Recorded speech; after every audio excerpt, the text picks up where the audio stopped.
64 foot 8 inch lumbar body 95 foot चौड़ा डेणार विशाल शरीर आसुछि ओडिशा। आधुनिक ओडिशार सूक्ष्म कारीगर प्रबाद पुरुष बिजू बाबूंक प्रिय विमान डाकोटा फेरुछि ओडिशा।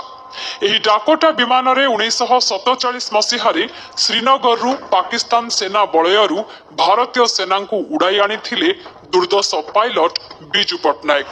ଦିନେ ବିଜୁ ବାବୁଙ୍କ ଦୁଃସାହସିକ ଅଭିଯାନର ମୁକ ସାକ୍ଷୀ ସାଜିଥିବା ଡାକୋଟା ଟାଣି ହୋଇ ଆସୁଛି ଏଥର ମହାନାୟକଙ୍କ ମାଟିକୁ। ଏଥର ବିଜୁ ବାବୁଙ୍କ ଡାକୋଟା ବିମାନ କୋଲକାତାରୁ ସିଧା ଗଡ଼ିବ ଭୁବନେଶ୍ୱର। ଠିକ୍ ଶୁଣିଲେ ଦର୍ଶକ ବନ୍ଧୁ, ଡାକୋଟା ଏଣିକି ଉଡ଼ିକି ନୁହେଁ ଗଡ଼ିକି ଆସିବ ଓଡ଼ିଶା।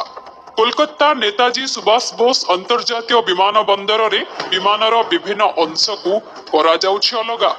ଏପର୍ଯ୍ୟନ୍ତ ଏରୋସ୍ପେସ୍ ରିସର୍ଚ୍ଚ ଡେଭଲପମେଣ୍ଟ ସେଣ୍ଟର ମହାପ୍ରବନ୍ଧକ ଦେବାଶିଷ ମହାନ୍ତିଙ୍କ ତତ୍ତ୍ୱାବଧାନରେ ଡାକୋଟା ବିମାନର 2ଟି ଡେଣା ଖୋଲାଯାଇ ସାରିଛି।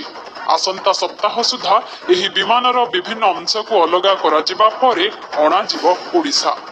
ବିମାନର ବିଭିନ୍ନ ଅଂଶକୁ ଅଲଗା କରିବା ପାଇଁ 4 ଜଣ ଯନ୍ତ୍ରୀ ଜୋରସୋରରେ କାର୍ଯ୍ୟରେ ଲାଗି ପଡ଼ିଛନ୍ତି ବୋଲି ବିମାନ ବନ୍ଦର କର୍ତ୍ତୃପକ୍ଷ ଜଣାଇଛନ୍ତି।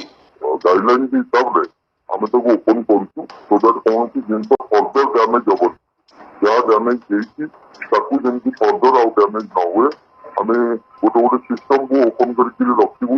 ତାପରେ ତାକୁ ପ୍ୟାକିଂ ହବ। ତାପରେ ଆମେ ତାକୁ ନେଇକି ଯିବୁ ଏଠୁ 14 ତାରିଖରୁ 16 ତାରିଖ ଭିତରେ ଆମେ ମୁଭମେଣ୍ଟ କରିବୁ।